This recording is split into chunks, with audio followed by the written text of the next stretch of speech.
Hey guys, I'm Chris. Hey everybody, I'm Robert.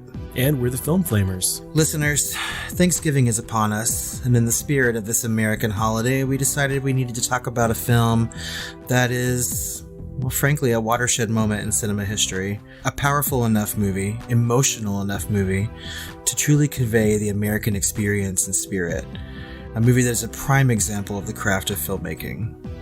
Of course, we're discussing Thanksgiving. Hear, hear. Yeah. Thanksgiving is a 2008 American horror classic about a homicidal turkey murdering college students during Thanksgiving break. The movie was directed and produced by Jordan Downey and co-written by Downey, Brad Schultz, Tony Wilson, Grant Yaffe, and Kevin Stewart. Thanksgiving was filmed in 2007 on a budget of $3,500. He claims that early brainstorming for the movie happened at his local Blockbuster, where he and his friends would toss around ideas while looking at horror movie covers. He and his friends learned many filmmaking techniques in order to completely write and film the movie themselves. Some of our listeners actually heard that we were doing this beforehand, and so one of them actually sent us a voicemail. So should we go ahead and play that? Yeah, let's listen.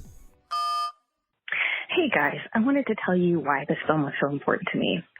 Every year since I was in grad school, my friend Kim and I have watched this for Thanksgiving. I used to go to her house and we would have our Thanksgiving meal, and then we'd sit down on the couch as a, Friendsgiving family, and we'd watch this piece, and it was just such a bonding moment, such a great holiday classic.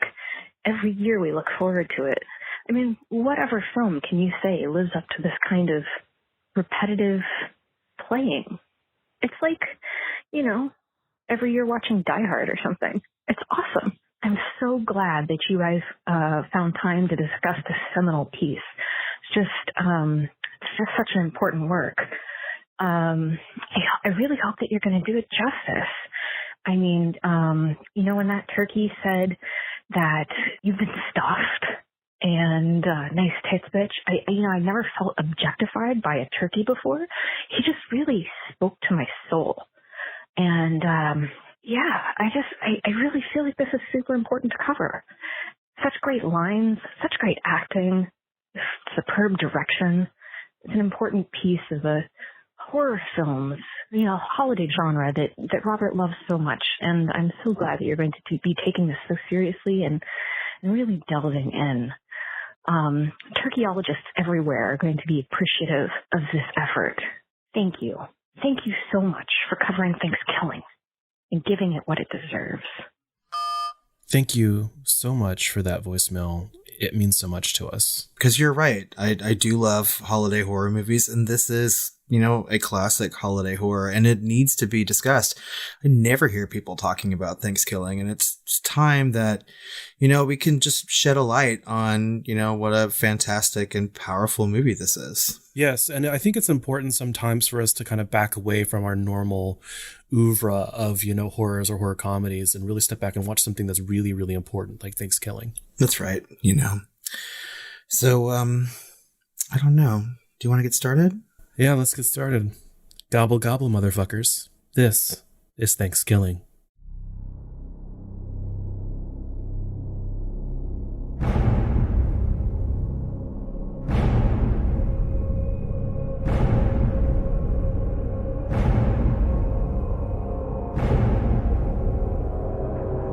So guys, I was thinking, since it's Thanksgiving and all that, we should go around and say what we're thankful for. I'm thankful that your mom has the juiciest poon in town.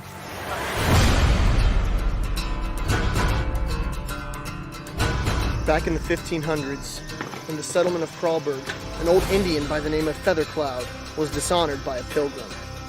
Feathercloud necromanced a turkey that would stop at nothing to get what he wanted, to kill. Everything's gonna be okay. You don't believe me, do you? I do believe you. There's no such thing as an evil turkey. There's no such thing as an evil turkey. This little baby bunny got its stomach gnawed open by a beak. Not just any beak. A turkey beak. There's no such thing as an evil turkey. There's no such thing as an evil turkey. Oh, wait. I lied.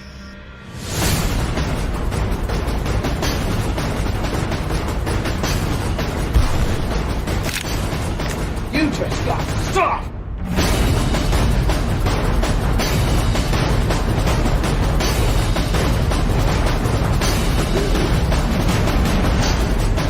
Go deep, Johnny. Oh, fuck. No! Gobble, gobble, motherfucker. Ghost in hell, asshole.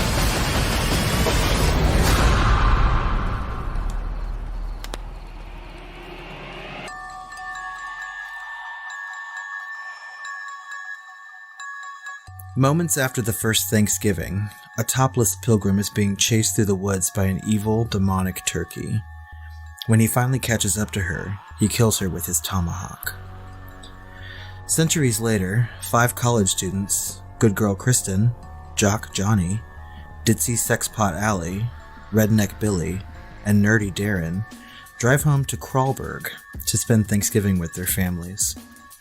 Kristen calls her father, the local sheriff, who has just been left by his wife, to let them know they are on the way. Right after the phone call, their Jeep overheats, forcing the group to camp out for the night while it cools down. Darren finds an old sign with the town's older name, Kralberg, written on it, and remembers a legend that he had read about. Darren later recounts the legend of Turkey and Feathercloud, a Native American shaman who was disgraced by a hedonistic pilgrim named Chuck Langston, one of Billy's ancestors. The outraged shaman used his powers to create the demonic turkey, who is said to appear every 505 years to kill any white person he finds. Meanwhile, a nearby hermit lets his dog, Flashy, outside. The dog urinates on a miniature totem pole, which awakens and unleashes Turkey, whom the dog also pees on. Angry, Turkey kills Flashy, and when the hermit finds the body, he vows vengeance against the evil bird, who runs off and scares Kristen. She hurries to tell the others, who laugh off her encounter until a baby rabbit, who appears to have been pecked to death, is tossed into the fire by an unseen hand, or wing, in this case. The next morning, the group gets the Jeep running again and heads toward their homes. Meanwhile, Turkey flags down a passing car, and when the driver sexually propositions him, Turkey shoots him in the head and steals his car. By nightfall, all the kids have reached their homes. Johnny tries to reconnect with his estranged father, but Turkey attacks them. Johnny's parents are killed, but Johnny flees and rejoins his friends, with the exception of Allie, who is at home having sex with some guy. While the two fornicate, Turkey slits the man's throat and stuffs Allie before snapping her neck. The group race to Allie's house to find her remains, along with an opened, gravy-flavored condom packet. The group vows to kill the cock-blocking turkey and decides to go to Kristen's house to go through her father's books and find a way to destroy it. Turkey makes it to Kristen's house before they do. He tricks Kristen's dad into thinking he's a friend of his daughter's by wearing some cheap Groucho glasses. The two share a cup of coffee while they wait for Kristen. Their awkward time together is cut short when Turkey murders the sheriff for mistaking him for a duck. When the kids arrive, they are led inside by Turkey, wearing the sheriff's face as a disguise. They search through the books until Darren finds the one they need. Darren discovers that they can kill Turkey if his magic talisman is removed, and a ritual is enacted.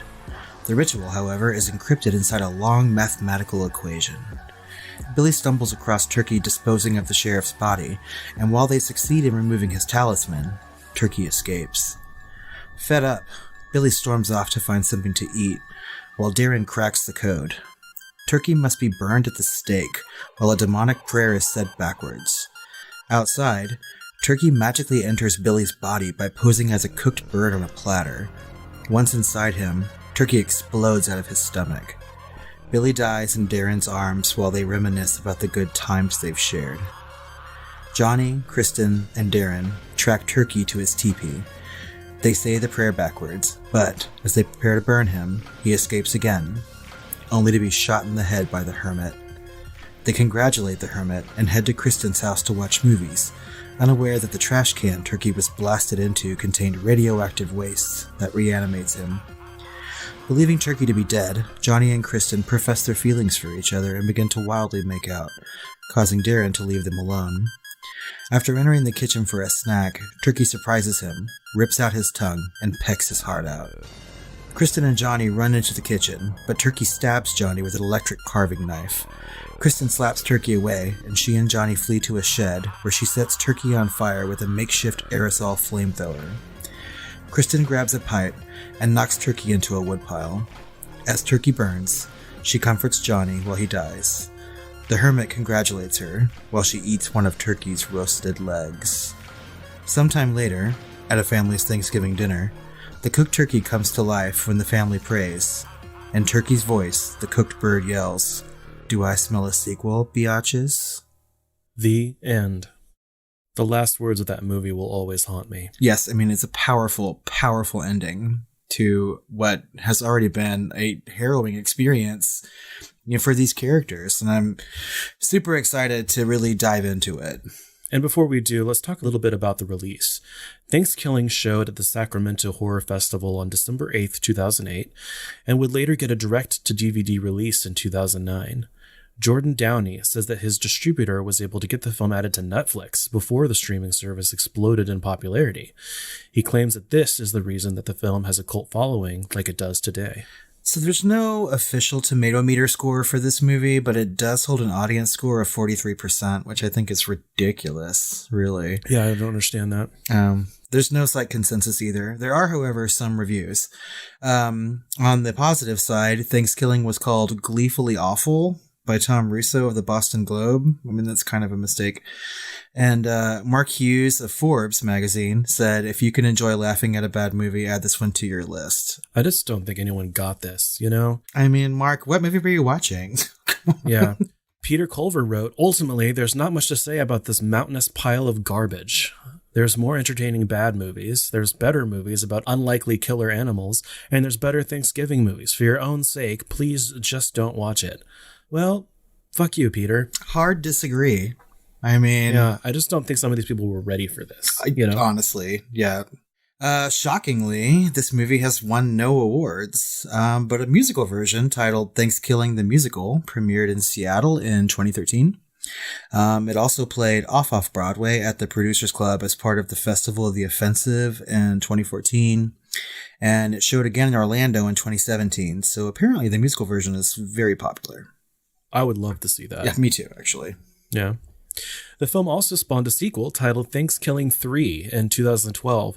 The plot summary reads, foul-mouthed villain Turkey carves through the likes of rapping grandma, a mindless puppet, a wig-wearing inventor, a bisexual space worm, and their equally ridiculous friends on his quest to recover the last copy of Thanksgiving 2. Well, that sounds really interesting, actually. Yeah, I mean, I haven't seen Thanksgiving 3, but that really piques my interest. Yeah, I think it was just because I was confused because obviously there's Thanksgiving 2. I actually searched for Thanksgiving 2 when I saw there was a Thanksgiving 3, but apparently that's part of the drama, right? Is that Thanksgiving 2 was stolen, right? And so they have to go and find it. It really just creates a sense of like mythology and lore, in this series of films. Well, let's kind of start our dive into this a little bit. Like, what did you think about the cast overall? I thought they were amazing, quite honestly. And I'm really sad that I haven't seen them in more. Yeah, I mean, I have to completely agree with you. While I was watching it, and I mean, this was... I don't know. It was so hard to put my emotions about all the performances, really, because they were all so good. And it's so rare that we can say that, about a movie where each performance was just as good as the next. So, yeah. Well, starting with Allie, you really do get the sense very quickly that Allie's legs are harder to close than the JonBenet Ramsey case. Yeah, it's like she read the script and knew exactly what she needed to do as an actress, right? And I mean, it's just a really shockingly powerful performance. You don't get, I mean, most times when we see some sort of a ditzy sex pot in a movie, it's a one note kind of performance or character, but this was leveled, and she really brought it. And then she has to die so horribly when Turkey, quote unquote, stuffs her. Yeah. I mean, that's a hard scene to watch and rightfully so, but I don't know. I mean, when her friends have to go and like find her body and everything that was, found at the scene, that gravy flavored condom packet. I mean, it's just heartbreaking to see what they have to go through. Did you actually think, like, I wonder if they actually make those when you watch this? A gravy flavored condom? Yeah. Yeah, if they did, I would probably use them a lot.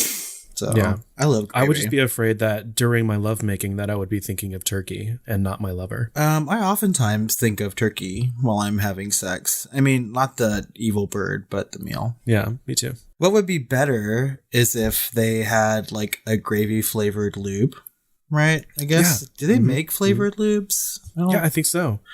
But that would be excellent, I think. And certainly, I mean, around the holidays, it would probably sell a lot. Yeah, I would agree with that. Yeah. What did you think of Johnny? I really liked Johnny. I mean, he was an excellent leading man in this movie. He really sort of like took charge of the group. And, the scenes where he was dealing with his father, his estranged father, and trying to, get him to love him and accept him and please him, really, were just excellent. I could just see the outpouring of emotion coming from him, telling him that he, had gotten on to the football team as a starting quarterback, even though that was not true, right? Lying to his father to get some acceptance. It's just something that you would expect from, a high drama movie and not a horror movie, really. After I watched this, and I guess it was the first time for both of us, I remember you telling me that you really appreciated the levels of emotion in Johnny's character. To be simultaneously saddened by his parents' death and yet to be so horny shows so much range, right? As a quite a gifted actor. I mean, seriously, just like going back and forth between being so sad and so horny is, something that I would expect from like the likes of Meryl Streep, really, and not this person whom, I haven't really seen in anything. I think his name is Lance Predmore, right? And frankly, I would love to see him in more movies. Right. What did you think of Billy the Hick, right? I think he's supposed to be some sort of release from the constant tension in this film. He's often given some tension relieving lines and things like that, but he's also kind of the most tragic character besides Allie, right? Because we see him and his best friend Darren, and when Billy loses his life, it affects Darren so completely. Yeah. That moment was like the hardest. It hit the hardest for me because we see like Darren just filled with grief at, his friend's death, and his friend died in a very horrible way. To have, a turkey magically enter your body and explode out of your stomach like that. I mean, it's gross. And he was holding him the whole time and having that whole like sequence where he was thinking about the good times that they had shared, all the times that they like went to the playground and like skipped around and, pushed each other on the swings and stuff. Yeah, they were very nice to the audience who had just suffered this horrible tragedy and giving us this exhale of having that song, about their friendship, which I was really thankful for. Now you've gone and left me. You were my friend. You got killed by a turkey. Who's not my friend. Oh, Billy. And I hope that, when we finally get to see the musical version of this, that song needs to be included, right? Because it would be like the show-stopping number of that musical. So, and I also like it when movies have, random musical interludes like that. So, yeah. Let's get into Kristen a little bit because she is our final girl, really, right? Right. Yeah. I mean, in the sense of what a final girl is, that would be Kristen in this one. Mm-hmm. Yeah. And she's the good girl, Mm-hmm. I don't know if we can call her the studious brunette or not, but she fits the trope easily enough, and I think it serves the film well. I mean, she's virginal for sure, because she's always commenting about, how, loose Allie is, right? Or, know, that her legs are harder to close than the JonBenet Ramsey case, right? Mm-hmm. So that was a hard case to close. It's still not closed. So, I mean, that's pretty open. But I think we're getting a little bit ahead of ourselves when we're talking about these characters, because there are actually a lot more, but as the beginning, right? The very beginning of the film, it opens, and this is like 505 years in the past, with the Pilgrims, right? The original Thanksgiving, of mythology or history or whatever you want to believe. And when the turkey says "nice tits, bitch," you really get the sense of years of torture, and you can see the pain and the storied creases around the turkey's eyes. Yeah, I think that the creature design shows all of those things. And really, I mean, from a sociological standpoint, he's expressing his years of dormant life and anger at being awoken by urine. Yeah. And I can definitely relate. If I, was having a 500-year sleep and was awoken by some dog peeing on me, I'd be furious. So, yeah, and who hasn't that happened to? And I think we're all angry every single time. Yes, I mean, every time that I'm peed on while I'm sleeping, I just cannot. I mean, my entire day is just ruined. It takes me forever to get over that. Yeah. So I can see where this turkey is coming from. And I think that it's important to be able to identify a little bit with a villain in a horror movie. So yeah, it starts off in a really good way to do that. And it's also really, really brave of the filmmakers to show something like that we're all aware of and we've all experienced and we all hate, being peed on essentially, and when we're being woken up, so it's something that I'm really happy to see on screen finally. Yes, I know. And so we have to applaud these filmmakers for sure, right? And I think, like we mentioned earlier before the synopsis, we get, sort of an iconic line from Turkey. And, when he says, "Gobble, gobble, motherfucker," I mean, we stand with him, right? I mean, honestly, we stand with him. Hear, hear. At that moment. So don't get us the wrong way. This is the villain of the story. However tragic, nothing is evil in its beginning, and this turkey is no exception. Well, he was created, to right a wrong that was, committed against that shaman. And, just like we see throughout history, we have, white people coming into a land that, wasn't theirs and colonizing it and taking it away from like native peoples.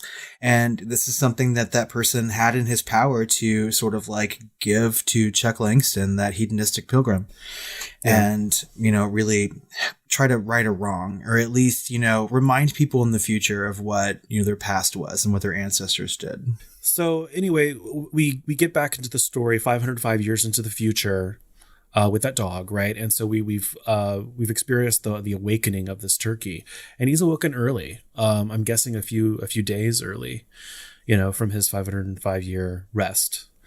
And so we get to the students, who are about to go on break. And of course, their car breaks down, just like we said in the synopsis, and they have to camp out. And that's where the turkey kind of crosses paths with our group for the first time. That's right. And, he lets his presence be known by tossing that dead baby bunny into the fire, which is frightening for those students, right? Just sitting around. Yeah. Something that had obviously been pecked. Yes, right. So, I mean, there's already clues as to what they are facing. And, I mean, and Kristen sees it. It scares her when she's in the tent and she goes to tell them. And just like every horror movie that we see, right, no one ever believes that final girl at first when she's telling them that the evil turkey is there, right? Even though they just had a conversation about it, right? And so she's just frustrating. Right, just played off. And they finally get, into the Jeep and get back to their homes. And like we had talked about earlier in the performances, we get a sort of idea of what these kids' family lives are like and what they're going through. I do want to talk about Kristen's performance a little bit in that scene, because she is so afraid, and we're right there with her when she keeps repeating, "There's no such thing as an evil turkey. There's no such thing as an evil turkey." And then Turkey actually meets her there in the forest and says, "No such thing as an evil turkey. Oh, wait, I lied. Ha." And she is scared out of her mind. And so are we. That's right. And I mean, we also can't forget that, I mean, she had called her father before the Jeep broke down, and he gave her some pretty terrible news about her own family life. Yeah, and you know what? That is an actual scene that they didn't have to film, but it adds so much, because it's a scene between her father and her stepmother, and it's morning and they're making coffee. And so her stepmother hands her father coffee and it obviously tastes horrible, and he asks her if she took a dump in it. And she says, as a matter of fact, I did. I want a fucking divorce, and walks away. And it's such a profound moment emotionally that I think it really grounds the film in a wider world around the characters that we've been living with up until this moment.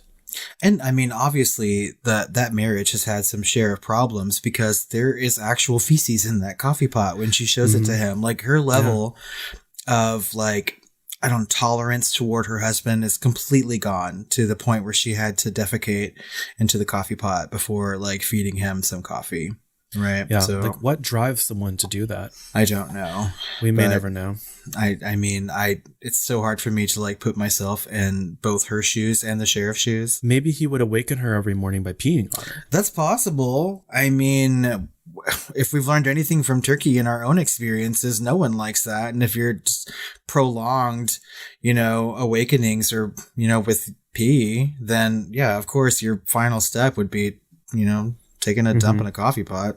Yeah, I can see that happening. So we've already talked at length about Allie's death scene and, her friends discovering her body and everything involved in it. And then they go on to search Kristen's father's collection of books to try to find a way to destroy the bird. Because, I mean, he has a massive collection of books boxed up in his garage. And there must be something in there that would, lead them to find an answer to their problem, right? And I think that we get to a point where we can finally see the way that Turkey's mind works, right? The machinations of Turkey's mind when he starts to don these disguises as a means to an end, right? To get to these kids. And it took me a long time to realize that those characters were Turkey. Those disguises were so well done. Exactly. When he showed up at Kristen's house wearing those like Groucho glasses, right? And for listeners, if you don't know what these are, it's like a pair of fake glasses with a fake nose and mustache. Think like Groucho Marx, right? Yeah. And I was thrown for a loop. I was just like, who is this? Like trying to get into their house and, sort of, I just had no idea where the movie was going at that point. And he's sitting there wearing those glasses and sharing, coffee with Kristen's dad. And I mean, it was just one of those moments in the movie where you're really just like struggling to figure out like where it's going and what step is going to be next. Well, it was a masterful scene because it's a scene between Turkey and, Kristen's dad, the sheriff, who of course just lost his wife in that divorce, and, the camera isn't afraid to kind of let us sit with them in this kind of silence, this awkward silence, and it's something that I think filmmakers are generally afraid of is letting us sit there in an awkward moment like that, as a part of storytelling, visual storytelling.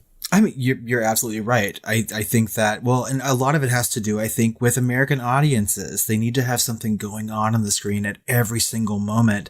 And I think it's rare when you see a movie as fine as this who can, have that kind of moment, that quiet moment between two characters, right?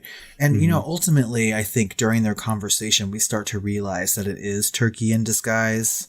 And, so it's like an aha moment. And, the things that happen next are truly, truly frightening when he kills Kristen's dad and the kids arrive to go through his collection of books. And he is wearing her dead dad's face. Right. And it was hard to tell that, too. It was even more horrific. It was like next level disguise. You'd think that something the size and shape of a turkey would still look like a turkey, but with that face over it, you would never be able to tell. And it took me quite a while. And the characters, too. I mean, it's I don't know, it just shows you like how cunning this bird really is, right? Yeah. To let them into that house, disguised as he was, and let them go through the books to ultimately find the thing that would cause his demise, right? So I'm not sure why, but it kind of reminded me of Silence of the Lambs, and I would like to show this to the filmmakers, everyone involved with Silence of the Lambs, and say, this is really how you do it. You're right. I mean, like, Jonathan Demme, God rest his soul, probably could have learned a little bit, about his craft watching this movie. Mm-hmm. And I'm sure that, if he had gotten the chance to see Thanksgiving, and he may have, before he passed, he probably was thinking to himself, I could have made Silence of the Lambs just so much better if I had taken a page from the creators of Thanksgiving and just really brought in some of the things that they did in this movie into my own. I think that, they could have gotten way more Oscars than it actually did, you know? So, it's a misstep for Jonathan Demme. I completely agree. But yeah, as we find out, when they actually find the book in Kristen's dad's collection of books in the garage, there is a way to destroy the evil turkey, and they have to remove its magical talisman that it wears. And after they decipher that very long algebra problem, which, let's be honest, is probably one of the scariest parts of the movie, because there's no way in the world that I could have figured that out. Yeah, it's like half a page. I mean, my God, so many letters and numbers. And but it just speaks to how intelligent Darren's character is, because he's able to do this all in his head. That's right. And he does it fairly quickly, but not quick enough to save his friend Billy, right? And so that's incredibly tragic. But, this sort of pushes the story forward into Turkey's destruction and how these kids are going to go about doing it. Yeah. So they do, end up getting the talisman, but the turkey still escapes. And so they can't kind of go through with the ritual and everything they need to do. Billy is fed up and he's starving. So he just decides to leave, out of frustration. But unfortunately, Turkey was waiting for him. Yes, that's right. And Turkey disguises himself as a cooked turkey. And, Billy, in his hunger pangs, eats it. Yeah. And he's sort of possessed, I guess, momentarily by the turkey, who explodes out of his stomach, right? Yeah. And the thing is that their friends could have saved Billy, but they were reading that book maybe just a little too slowly when they said you can either find the turkey in his teepee or killing one of your friends. And if they have just got to that sentence a little bit earlier, they could have saved Billy's life, maybe. Exactly. And this is yet again another scene where I wish the filmmaker, Ridley Scott of Alien really could have learned something if Thanksgiving had come out before 1979, because, this scene just really puts everything done in the Alien franchise to shame. I mean, I have to agree with you. I know that we recently spent 2 episodes and 4+ hours talking about, the beginnings of that franchise, right? With both Scott and Cameron.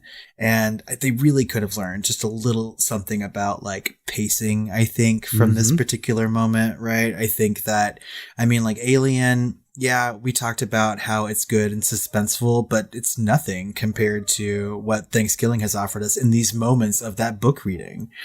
I mean, hell, even the book reading in Evil Dead is nothing compared to what they are doing in this garage and the subsequent, finding their friend, with his stomach exploded. And of course, we talked a little bit earlier about this scene in this episode where we get that song and we get the parting of Darren and, finally saying goodbye to his friend Billy when they come upon him. Right. And it is a very touching moment, and excellent song, actually. Right. I just, I look back on some of the things that have won Best Original Song at the Oscars, and I'm like, how did this not make it in? Really? Come on. There's so many to choose from, but this obviously surpasses all of them. Yeah.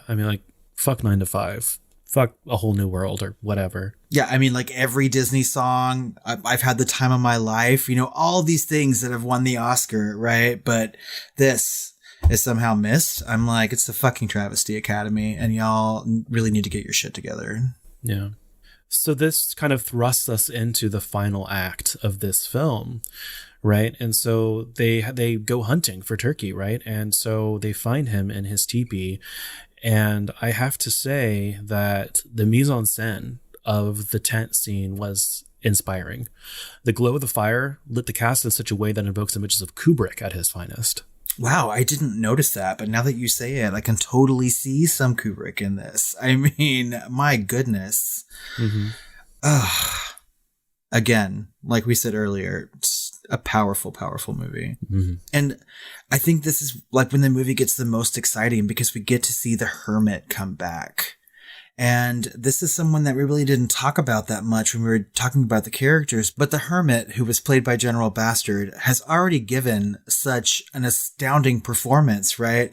I mean, like, you know, expressing the grief at the loss of his animal, Flashy, and vowing vengeance on the turkey. And he's been missing for most of the movie, but he shows up at just the right time. And he sort of helps these kids what they think is destroying the bird, turkey, right? He shoots him in the head and knocks him into some sort of like trash can.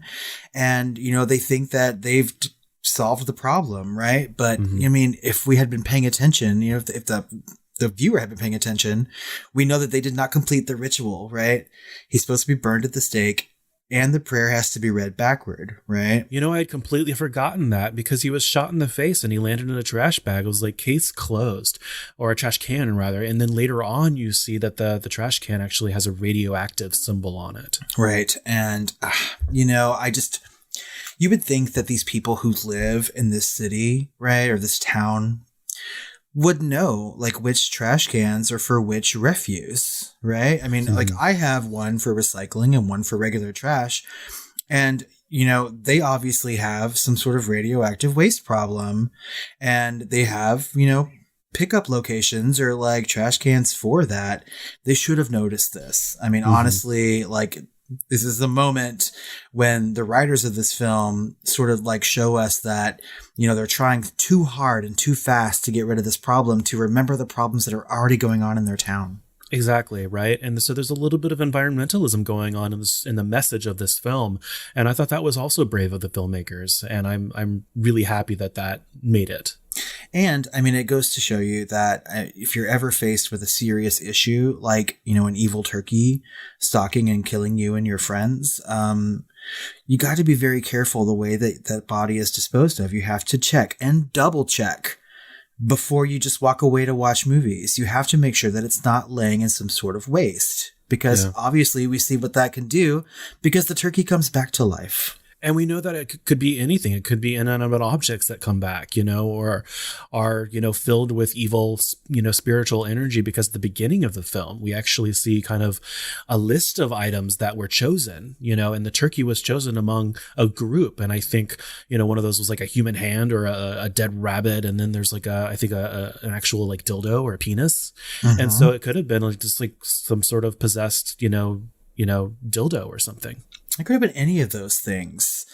And again, I think that this is sort of like hearkening back to the way that turkey was awoken in the first place by that dog's urine, right? So it's again thrown into a substance that it doesn't want to be a part of.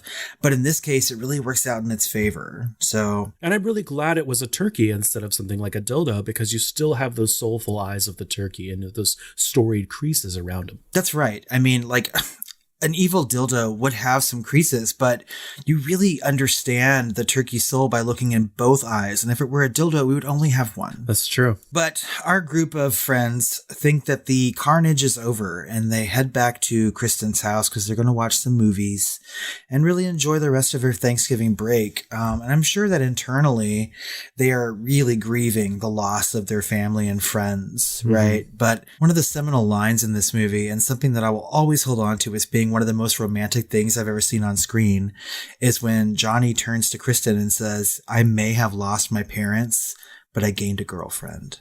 That's true. Yeah. And I mean, my God, if a guy ever said that to me, I would just like melt right away. Really. Oh, yeah.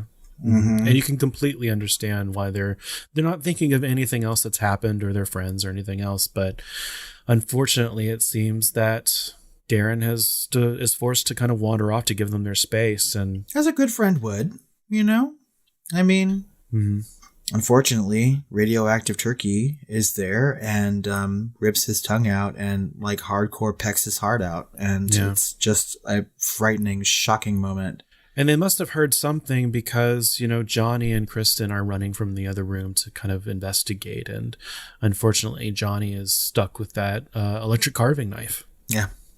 And those are so hard to find these days. Like it's something that's seriously missing in my kitchen, but I'm glad that they found one for this movie, because my God, what a implement to use on somebody. If I didn't know the budget, I would have said that they spared no expense in the production of this film. At the very least, I think we can say they used that $3,500 wisely, right? Mm-hmm. But if the filmmakers are listening to this, you have to tell me where you found that electric carving knife, because I just really need one. Yeah. But yeah, so Darren is dead and Johnny has been, carved, sort of. And much like a turkey would be carved. So, I mean, the irony in his death is just flabbergasting. Mm-hmm. And, so Kristen is trying to save his life because they've just realized that they're in love with each other, and they go off to that shed. And it's too late for Johnny. Like, he's just not going to make it. No. But Kristen's smart, like every good final girl should be. And she grabs that spray paint can and a lighter and just like ignites Turkey, just hardcore. And I have to say, it's kind of bittersweet, because we did understand the motivations of Turkey. And so I do have to admit I had the single tear. Yeah, I mean, I was crying. I was trying to cry silently because I was watching this with my husband and I didn't want to disturb, his enjoyment of the film. Yeah. And I know that he was probably having some deep thoughts as much as I was, so I was trying to cry very quietly. But yeah, it was sad to see Turkey die, especially when she just carelessly beat him with that pipe. I was like, well, that's just overkill. But she did what she had to do because it ended up being burning at the stake, because she tossed him into that pile of sticks. I mean, you're right. Her hitting that bird into the sticks just created a stake moment, and they had followed everything the book told them to do, and Turkey is gone, or so we think, right? And we're rewarded with that really good final girl moment where the hermit just, shows up from somewhere and congratulates her, and she takes a big bite out of Turkey's roasted leg, right? Mm-hmm. Yeah, and it's just it's a really good, fuck you Turkey ending that I think is important for the movie. Yeah, because, she's lost, everything that she's loved, her boyfriend and her parents. Well, I mean, presumably her stepmother is still alive. So, I mean, if she can find it in her heart to forgive her for the way that she left her father, she maybe has that person to fall back on. After we've talked about what their relationship probably entailed, I don't really see that as a possibility. But who wants shitty coffee at a time like that? No, you need really good coffee, actually. I mean, from Quick Trip or better. Mm-hmm. But that's not quite the complete end of the movie. We are given a good cliffhanger, like every horror movie should have, right? Every good horror movie. And we have a family who's saying a prayer in a normal sense, right? So not backward. And I think that may have played a part in what happens, and the cooked turkey in front of them on the Thanksgiving table awakens and, tells us that there's going to be a sequel, biatches. Yeah. So, yeah. Well said. Mm-hmm. And I love that because it breaks the tension of this movie that has lasted so long. And, we've been on this emotional roller coaster, and to give us kind of a light at the end of the tunnel is, I think, really, really important, for the emotional stakes of the film. I think so as well. As far as the character of Turkey, there's a whole lot more that we could explore. So... But we'll have to save that conversation for later on when we finally get to see Thanksgiving 3, right? But I think that we really did some justice on this in our discussion so far. I think so too. What would you say are the influences of this film? I saw a little bit of Halloween, Silence of the Lambs, Alien, Return of the Living Dead, even with some of that radioactivity. But, I'm going to say it, that I think this film is so...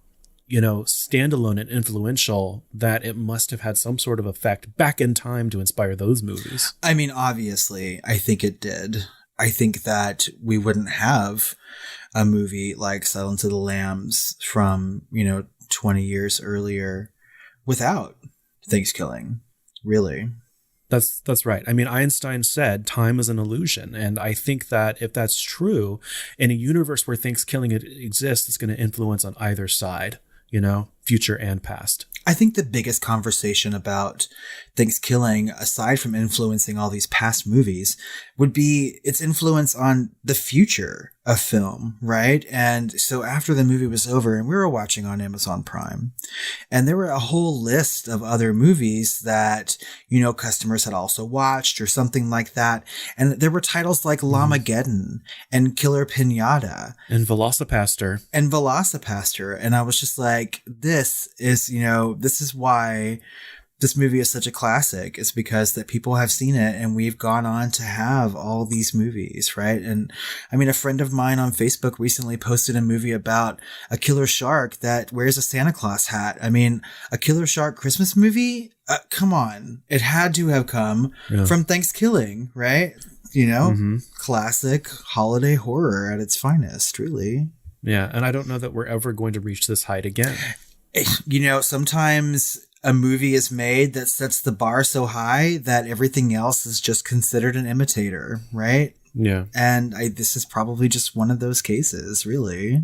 Well, as we digress, I do have some fun facts for you. Oh, good. Oh, my gosh. I'm sure these are going to be crazy enlightening. So the original puppet for Turkey, and it was a puppet, not an actual turkey. Wow. Yeah, and it was designed and built by the director himself, Jordan Downey, and he sculpted and built most of the puppet in the bathroom of his apartment at the time. Good Lord. Mm-hmm. That is just an ingenious way of using, your space and things that you have on hand, right? Didn't he also voice the turkey? He did, yeah. I mean, none other than the director voiced the turkey. So he voiced the turkey, made the puppet, directed the movie. He had a hand in writing it. That's a quadruple threat right there. Mm-hmm. My Lord. And actually, I saw an interview with him, and he's actually quite handsome. And I was actually wondering why he wasn't in the film itself. Well, maybe, if he continues to make films, he will put himself on camera and we can all bask in that glory. So for my next fun fact, only the original hero head of the turkey puppet remains. The rest of the body and the additional heads were destroyed in the making of the film. So the original mold has since been destroyed as well. Oh my gosh, when will people learn that when you're making something that is going to stand the test of time, save something? There should be some sort of lawsuit or criminal action for that, I think. Yeah. And for my next, at first, no one wanted to distribute the film, so the filmmakers sold the DVD on Amazon themselves, and it took a year to sell 1,000 copies. I'm not surprised. I mean, I know that sometimes it takes the general public a long time to get on board with something as fine as this.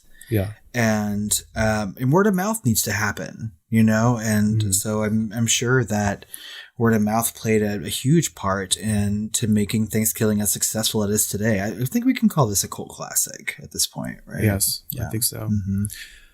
So for my final fun fact, before deciding on Thanksgiving as a title, creators Kevin Stewart and Jordan Downey tossed around another idea for the holiday slasher set during Easter entitled Extravakill. Extravakill? Yeah, Extravakill. That is amazing. Actually, and quite a pun. So, I mean, it just made me chuckle. I'd like to see that. The creators also copyrighted the title Death Turkey as a potential title for an overseas release in countries that don't celebrate or know about Thanksgiving. That's very smart.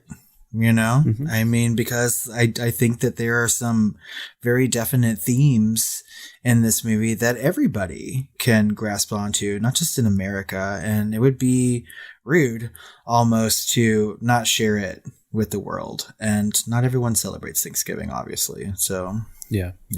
Death Turkey it is. So I'm going to ask the questions that we normally ask about the movies that we cover, but I'm going to do it in a sort of different order just because I'm really anxious to get my rating out there for this movie because it just influenced me. And I found it was so powerful that I think we should talk about, out of 5 stars, what would you rate Thanksgiving? Well, it's transcendent for me because this is a horror film that just includes so much environmentalism, animal rights, women's rights, the importance of family and friendship on holidays, and in this really deeply dramatic version of a horror film. I'm sorry, I can't do it anymore.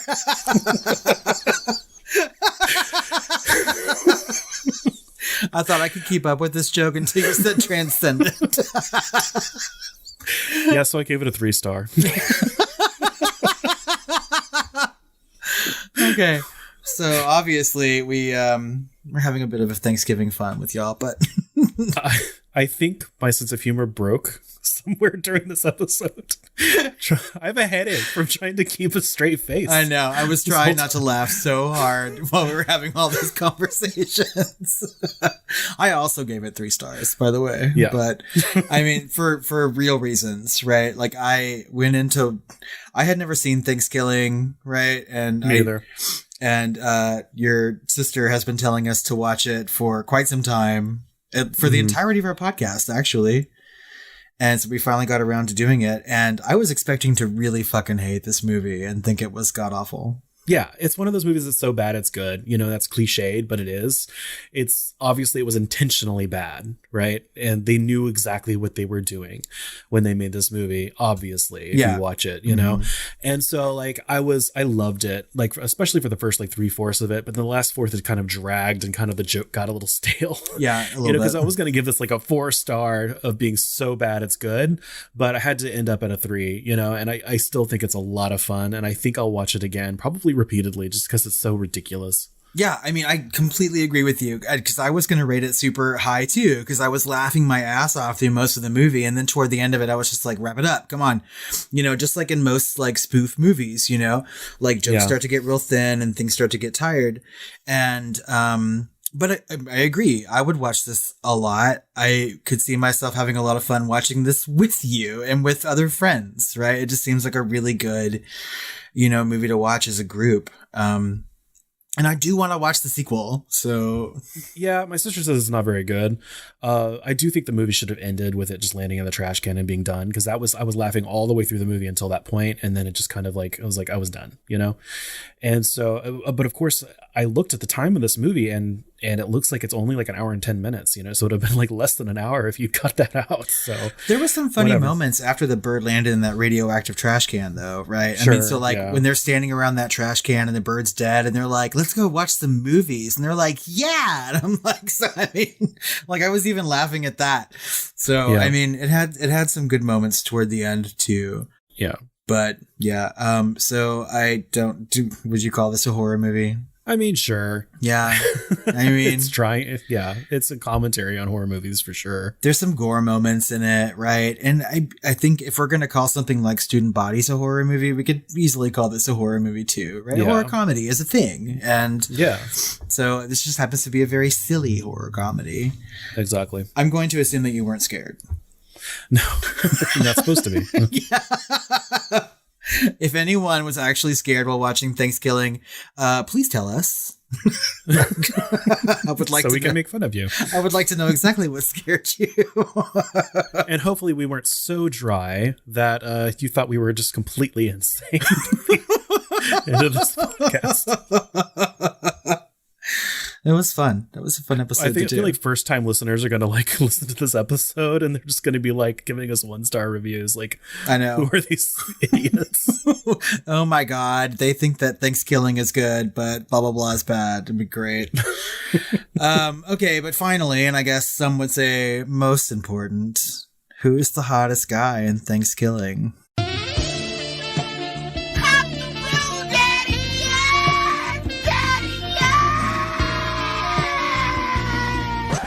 I guess Johnny. Yeah, he actually is really hot. I was thinking that throughout the movie. I was just like, ooh, he's really attractive. And it really has like some like nice queer moments in the beginning of it, right? And then nice? Yeah, it's probably not nice because it's sort of a joke, right? But when he's like, feel my muscle or whatever, and like Darren's like, ooh, and I'm like, oh, I think I like this movie already. Just like, yeah. And it's great for a group watch, you know, if you've got some friends that love, you know, movies like that are completely, you know, off the wall and they're cool with like un-PC movies, then, you know, it's a great group watch. Yeah. So my husband watched this with me because he knew what it was about, and he doesn't like horror movies. So he came and watched this and he enjoyed himself. He laughed a lot.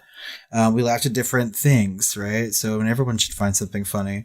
I do want to say that my favorite line in this movie, and it has to be the delivery of it only because it's not a funny line. Someone says, "I want to fucking kill that goddamn turkey." And I don't know, it was just the way that someone said it. I was just like, we got to kill that cock-blocking turkey. That cock-blocking turkey. my God. I kind of want to watch it again right now. Yeah, me too. I had to like rewind the whole scene with like the husband and the wife or whatever with the shit coffee. It's just like, did this just happen? Like, this did not have to be a scene in this movie, but it just, I want a fucking divorce. Well, I had just finished it, and then you texted me that entire like conversation, and I was like, oh yay, he's watching it. And then I was just like, because that also like cracked my shit up too. So funny. So funny. Okay, well, I think that really does wrap up our conversation on Thanksgiving. So, an episode long in the making. So, Yeah. If you have seen this movie or like it, or you made it to the end and realized that we had some colossal joke, right? You can let us know what you thought about that on social media at The Film Flamers on Twitter, Facebook, or Instagram. Or you can email us at tiredqueens@filmflamers.com or call our hotline. And especially would love you to call in about this episode at 972-666-7733. Let us know if we fooled you as a first-time listener somehow. Or if you enjoyed this episode, let us know. If you enjoyed Thanksgiving, let us know. Anything about this episode of Thanksgiving, let us know. We would love to hear it and talk about it. We have one more episode coming out on the main feed this month. It's another Hot Takes episode, so look forward to that. And as always, we have some bonus content over on Patreon, so head over to patreon.com/thefilmflamers to hear our Flamers flashback about a werewolf movie and join the family. Yeah, I think our poll over there is just about wrapping up, so we're probably going to be covering The Brotherhood of the Wolf. It's French, so of course I like it. All right, everybody. Thanks again for all the listens and support, and we want to wish you a very happy and safe Thanksgiving, and also some sweet dreams. I was trying to think of like a line from the movie to throw in there, but I just... Nice tits, bitch.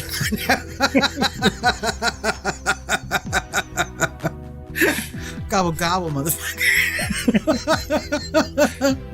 You just got stuffed. So many classic lines, like really. One extra small gravy-flavored condom? What's this doing here? Pull your shirt down, honey. It's Thanksgiving, not Chitsgiving. And I swear to God, they just don't understand the word library or something. We'll just go through my father's collection of books. They kept saying collection of books. God, this episode is harder to close than the JonBenet Ramsey case. Okay, that's enough.